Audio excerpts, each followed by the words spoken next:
नमस्कार. Next example. Solve x plus y plus z is equal to 2, 2x minus y plus 3z is equal to 9, x plus 5y plus z is equal to -2. हा z असा लिहितो मी 2 आणि z मध्ये confusion नको. So ही system आपल्याला solve करायची. तुम्ही आतापर्यंत यूज केलेल्या कुठल्याही मेथडने तुम्ही सॉल्व करू शकता. पण आता आपण डिटर्मिनंट अँड मॅट्रिसेस बघतोय चॅप्टर. तुम्ही आपण मॅट्रिसेस हा कन्सेप्ट घेऊन सॉल्व करणार आहोत. आधीच्या एक्झाम्पलमध्ये आपण रिडक्शन मेथड बघितली होती. आता आपण इन्व्हर्स मेथडने सॉल्व करायचं आहे. इन्व्हर्स मेथडने सॉल्व करताना ए इन्व्हर्स काढावा लागतो. तो इन्व्हर्स तुम्ही कुठल्याही मेथडने घेतला तरी काढला तरी चालेल. So first we know that ax is equal to b. We know that ax is equal to b. Therefore, multiplying by a inverse from left side. इथे माहिती आहे आपल्याला लेफ्ट और राइट साइड ते बघावं लागतं. कारण लेफ्ट साइडने मल्टिप्लाय केलं किंवा राइट साइडने मल्टिप्लाय केलं तरी चालतं असं नाहीये. त्यामुळे इथला जर a कॅन्सल व्हायला हवा असेल तर इथे लेफ्ट साइडने मल्टिप्लाय करावं लागेल. राइट साइडने मल्टिप्लाय करून चालणार नाही. सो इथे ती कम्युटेटिव्ह प्रॉपर्टी नाही आहे, त्यामुळे आपल्याला ते करावं.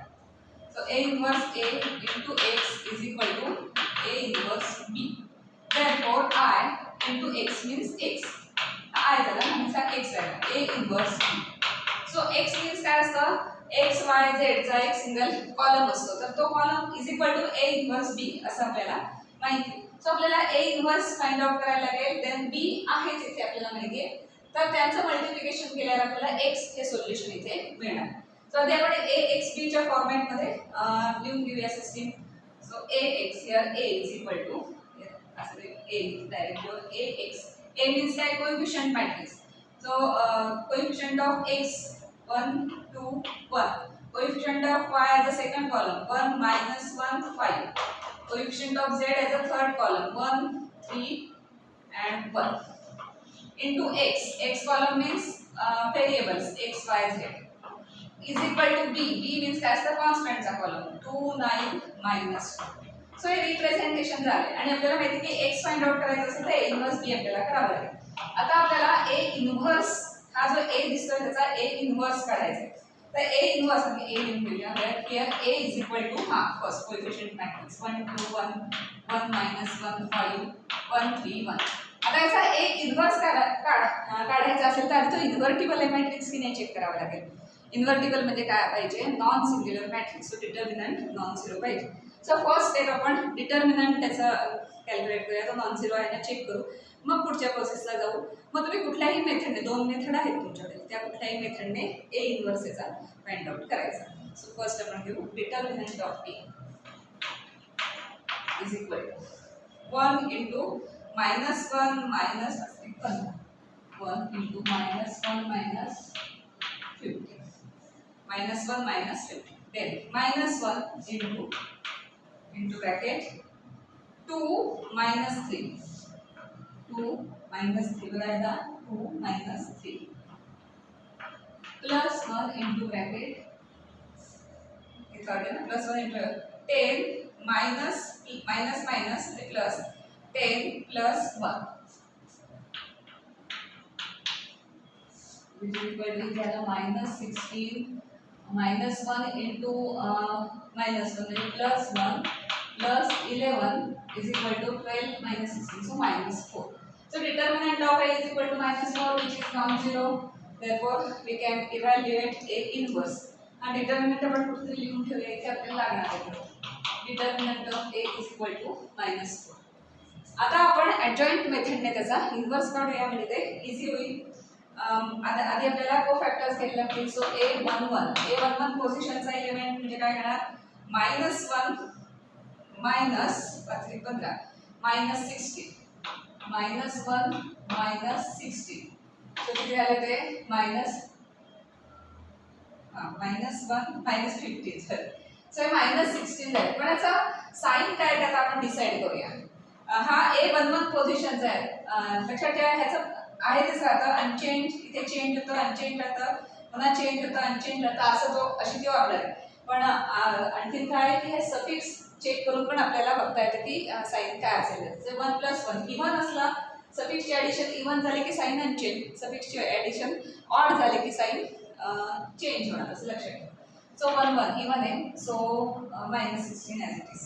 Then a12 position. A12 means this position. So 2 - 3.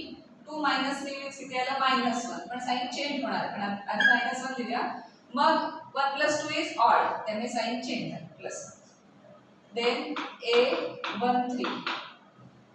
Means किती होणार आहे 10 मायनस प्लस 1 म्हणजे +11 झालं +11 साइन चेक करूया 1 + 3 4 इवन आहे त्यामुळे sign unchange next A21 position A21 means this position so ही रो आणि हा कॉलम इग्नोर करायचा काय झालं 1 - 5 1 मायनस होईल डायरेक्ट लिहूया 1 मायनस दिस 5 means किती आलं -4 आता साइन चेक करूया 2 + 1 इज ऑड त्यामुळे साइन चेंज 822 हे सगळं जरा केअरफुली घ्या साइन वगैरे चेंज कुठे होते आणि चेंज कुठे राहते वगैरे नेक्स्ट आपलं काय 2 2 पोझिशन म्हणजे half position so this row and this column हे गेलं म्हणजे 1 - 1 0 झालं साइनचा काय प्रश्न असतो 8 2 3 position in this position so this column into this the adjoint method ये कसं इथे मला नाही this column into this row 5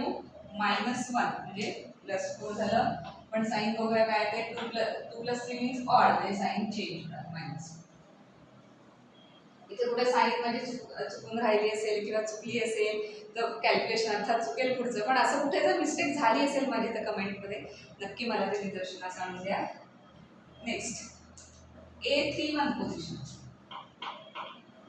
A31 is equal to A31 means this so column and row can ignore करूया म्हणजे 3 minus -1 3 minus -1 म्हणजे 3 + 1 means 4 sign बघूया काय होते 3 + 1 4 so unchanged A32 position 32 means this so this column and this row again column आणि row गेले म्हणजे 3 -2 म्हणजे 1 झालंय पण साइन चेक करूया 3 + 2 5 म्हणजे -1 लास्ट एलिमेंट A33 पोझिशन हे गेला म्हणजे -1 - 2 म्हणजे झालं -3 म्हणजे साइन काय होईल साइन -3 राहील कारण हे इव्हन आहे सो हे आपले सगळे को-फॅक्टर्स इथे काढून झालेले आहेत एकदा परत सगळे फॅक्टर्स आणि त्याच्या साइन चेक करून घ्या ह्या स्टेजला इथे बहुतेक आपली ही साइन राहिली A31 मीन्स हा ही पोझिशन सो एक गेलं की काय राहणार आहे इथे A31 पोझिशन आहे ना सो हे 3 -1 बरोबर साइन बरोबर आहे आपल्या इथे सो इथले साइन आणि काय आलेत ते आपण सगळे चेक केले आता को फॅक्टर्स मॅट्रिक्स घ्यायचा आणि त्याच्यावरून ॲडजॉइंट काढायचा सो मॅट्रिक्स ऑफ को factors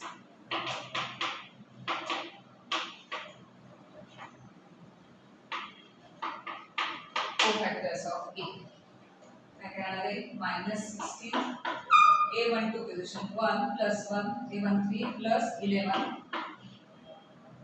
then A21 position +4 0 -4 then +4 -1 -3 हे झाल्यानंतर आपल्याला ॲडजॉइंट माहिती कसं काढायचं आहे ट्रान्सपोज घ्यायचा adjoint of A is equal transpose of this matrix म्हणजे असं आहे -16 1 11 as a column row as a column घेतलं की ट्रान्सपोज येतो 4 0 -4 4 0 -4 plus 4 -1 -3 so this is adjoint of A एकदा adjoint आला आणि डिटर्मिनंट माहिती असेल तर आपल्याला A इन्व्हर्स त्याचा काढता येतो इथे A इन्व्हर्स फक्त फाइंड आउट नाही करायचं पुढे जाऊन A इन्व्हर्स * B आपल्याला करायचं आहे कारण आपल्याला x ची व्हॅल्यू काढायची x y z च्या व्हॅल्यूज काढायच्या त्यातला A इन्व्हर्स काढण्याची प्रोसेस आतापर्यंत आपण करतो ती ॲडजॉइंट मेथडने आपण केली आता पुढे आपण x चं पण काढायचं आहे म्हणून A इन्व्हर्स राहिला आहे तेवढा आपण करून घेऊया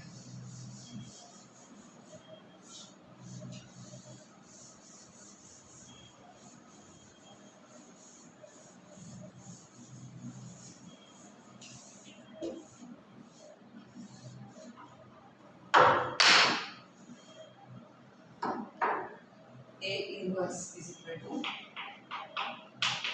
adjoint of determinant of 1 upon determinant of म्हणजे 1 upon -4 into bracket -16 4 4 1 0 -1 11 -4 -3 त्याचा इन्व्हर्स आलेला आहे आता आपण A इन्व्हर्स into B हे काय आहे ते बघूया. काय आहे ते चेक करू आणि त्याच्यानंतर आता -4 किंवा जे आहे ते आधी हातमध्ये मल्टिप्लाय नका करू, कारण ते 1 आहे, 11 ऑड नंबर्स येते, ते कुठेही भाग जाणार नाही आणि मग ते सगळे ह्याच्यात येतील, रॅशनल नंबर म्हणजे फ्रॅक्शन मध्ये येतील. ते तसं नंतर आपल्याला परत बी ने मल्टिप्लाय करायचं ना, तर त्यासाठी ते आधी करू नका, ते चुकीचं काही नाही. आधी आपण बी ने ह्याला मल्टिप्लाय करून घेऊ आणि नंतर हा जो स्केलर आहे तो आतमध्ये तिथे मल्टिप्लाय करू लास्ट येईल. सो 1/-4 राहू दे, पण त्याचे जे मायनस साईन आहे ते तुम्ही आत्ताच आतमध्ये मल्टिप्लाय करून घेऊ शकता. सो ए इन्व्हर्स आपण मायनस साईन आतमध्ये ऍब्सॉर्ब करू, म्हणजे फक्त 1/4 असा स्केलर बाहेर राहील आणि काय होणार, आपल्या सगळ्यांची साईन चेंज होईल. ते होईल 16, त्याच्यानंतर -4 साईन चेंज होईल 1 0 -1 1 0 -1 सॉरी -1 0 +1 देन -11 +4 आणि +3. सगळ्यांची साईन चेंज करून घ्यायची. -4 आले ना डिटर्मिनंट ऑफ ए, फक्त मायनस ऍब्सॉर्ब केले आणि साईन चेंज केली. +4 -1 प्लस.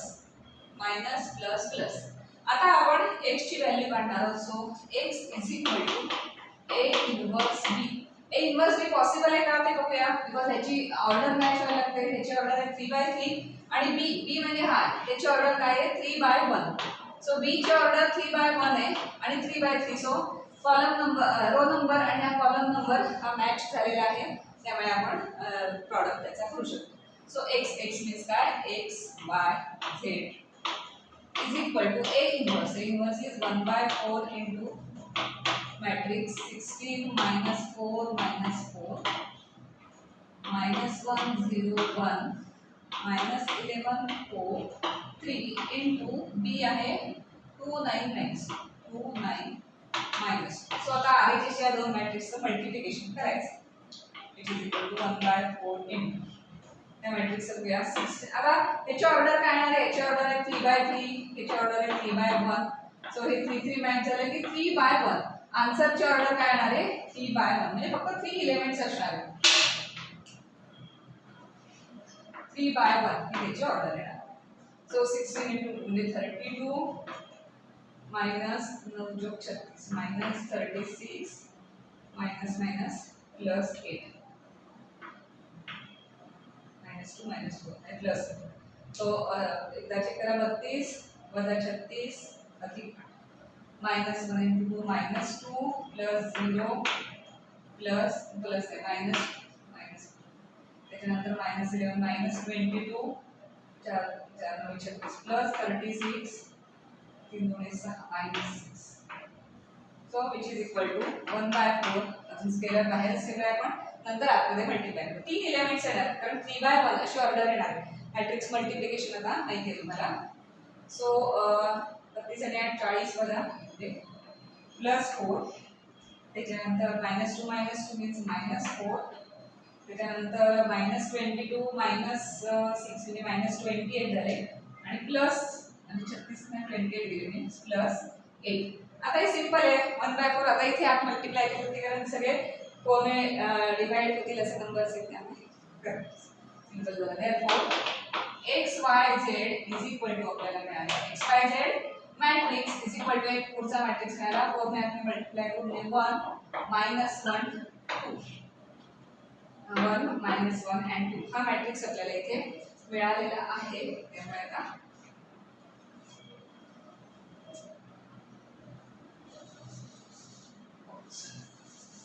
फक्त आता आपण ते कंपेअर करायचं असतं आणि ते x y z ची व्हॅल्यू तिथे लिहायची. सो दोन मॅट्रिक्स सेम आहे, फिक्स ऑर्डर सेम ऑर्डर असलेले, तर आपल्याला काय म्हणतो आपण की या पोझिशनचं एलिमेंट या पोझिशनला सेम असतं, या पोझिशनचं या पोझिशनला. So that implies x is equal to 1, y is equal to -1 and z is equal to 2. So this is the solution of that linear system. सो तुम्ही कुठल्याही मेथडने लिनियर सिस्टम सॉल्व्ह करू शकता. म्हटलं तसं स्कूल लेवलला लिनियर सिस्टम सॉल्व्ह करण्याचे काही मेथड झाल्यास त्या मेथडने, किंवा आता मॅट्रिक्स आणि डिटर्मिनंट मध्ये क्रेमर्स रूल अशी एक मेथड होती. सो त्या मेथडने पण आपण सॉल्व्ह करू शकतो. मध्ये एक 10th ला वगैरे ग्राफ मेथड पण झाली होती. ग्राफ काढायचा लाईन्सचा आणि मग त्याच्यातून तो इंटरसेक्शन पॉईंट घेऊन सॉल्व्ह करायचा वगैरे अशा मेथड झाल्या. तर मॅट्रिक्सच्या ह्या दोन मेथड आहेत, एक रिडक्शन मेथड आणि बाय इन्व्हर्स मेथड. दोन्ही इझी मेथड आहेत. तुम्ही म्हटलं तसं 3-4 एक्झाम्पल सॉल्व्ह केलीत की तुम्हाला चांगली लक्षात राहील.